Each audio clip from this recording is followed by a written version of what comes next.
आज मी तुम्हाला ब्लाऊजच्या पाठीमागच्या भागावरून कटोरीच्या साईडचा भाग कसा काढायचा ते दाखवते। पूर्ण व्हिडिओ बघा म्हणजे तुमच्या लक्षात येईल। अजिबात स्किप करू नका। पूर्ण व्हिडिओ बघितल्यानंतर तुमच्या लक्षात येईल की पेपरचा कुठेही वापर केलेला नाही किंवा कुठेही इकडे माप घेतलेली नाहीये। ही जो आपण पहिलेच पाठीमागच्या भागाला जे निशाण केलेले आहे त्या निशाणावरूनच आपल्याला कसा पाठीमागचा भाग तयार करायचा ते मी तुम्हाला दाखवते। पूर्ण व्हिडिओ बघा। एकदम सोपी पद्धत आहे। पेपरचा वापर अजिबात करत नाहीये मी। माझे बरेचसे व्हिडिओ मी टाकणार आहे आणि टाकलेले आहेत ते पण तुम्ही बघा। अजिबात पेपर कुठेच वापरला जात नाहीये। हा माझा पाठीमागचा भाग आहे। याच्यावरूनच आपल्याला हा साईडचा भाग कसा काढायचा ते मी दाखवते। हे बघा, हे जे आपली ही निशाण आहे ही योगपट्टीचं निशाण आहे आणि ही असं ॲडजस्ट करायचं कपड्यावर। आपला जे अस्तर आहे ते आपल्याला ॲडजस्ट करून घ्यायचं असं। हे बघा, ही निशाण लावून घ्यायची असे। हे निशाण लावायचं असं चॉकनी। हे पूर्ण असं बरोबर आहे असं एवढं निशाण करून घ्यायचं आपल्याला। बघा अशा प्रकारे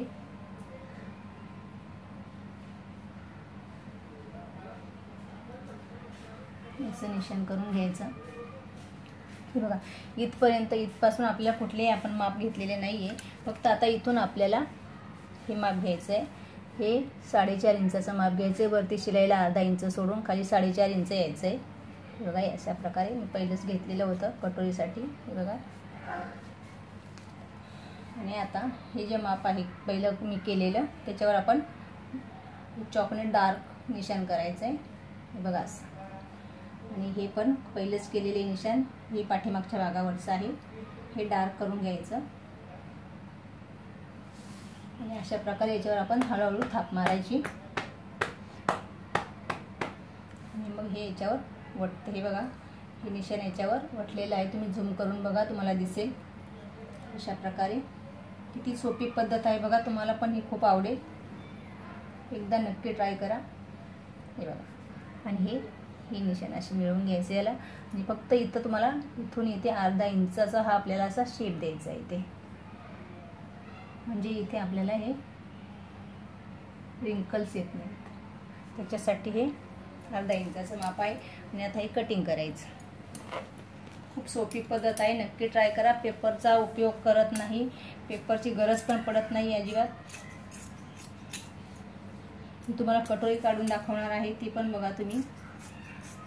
ह्या पार्टवरून कटोरी कशी काढायची ते पण मी व्हिडिओ टाकणार आहे, तो पण नक्की बघा। माझ्या चॅनलला सबस्क्राईब करा। पूर्ण व्हिडिओ बघितल्यानंतर तुमच्या लक्षात येईल की हे किती सोपी पद्धत आहे। सबस्क्राईब कराल तरच मला माझे सगळे व्हिडिओ दिसतील। त्याच्यामुळे तुम्ही सबस्क्राईब नक्की करा, लाईक करा, शेअर करा, कमेंट करा। हे झाला आपला कटोरीच्या साईडचा भाग तयार। बघा किती सोपा आहे ते। पुन्हा या कपड्यावर ठेवून बघा, काही इकडे तिकडे झाले का, थोडंफार झाले असेल तर आपण ते कटिंग करू शकतो।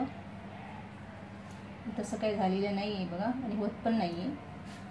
अशा प्रकारे हा आपला हे बघा, हे तंतोतंत इकडे जुळलेला आहे। हा आपण इथे अर्धा इंच हे शेप दिला होता, हा अर्धा इंचाचा शेप आहे। अशा प्रकारे हे कटिंग झालेलं आहे। एकदम सोपी पद्धत आहे, नक्की ट्राय करा।